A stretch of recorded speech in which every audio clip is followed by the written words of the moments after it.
This is the goodness of God. Paul writes 1 Corinthians about a man who was committing sin, and Paul condemned it. He was having intimate sexual relationship with his stepmother, his father's wife.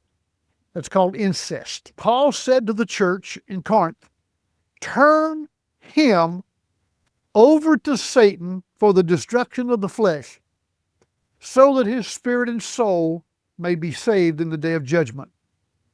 What's he saying? If you see somebody who falls into sin and they move into that arena where they continue at it and you can't get them to repent, don't continue to pray for them, get it right with God.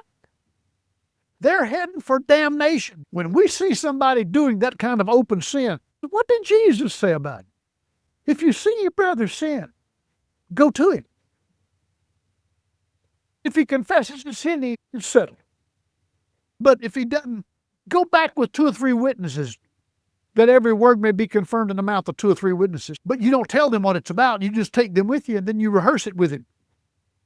And then they judge. If he still doesn't repent, you bring it before the church.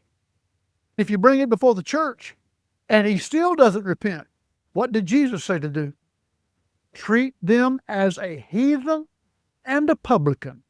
You no longer acknowledge them as a brother or a sister in the Lord.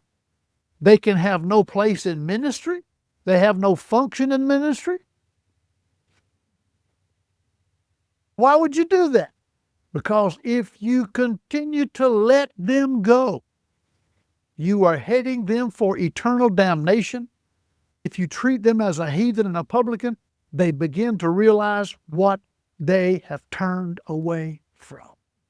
And Paul said, turn him over to Satan for the destruction of the flesh. If you will read closely the book of 2 Corinthians, you'll find that Paul talks about that young man one more time and says, he's endured enough. Receive him back. Thank God for the mercy of the Lord.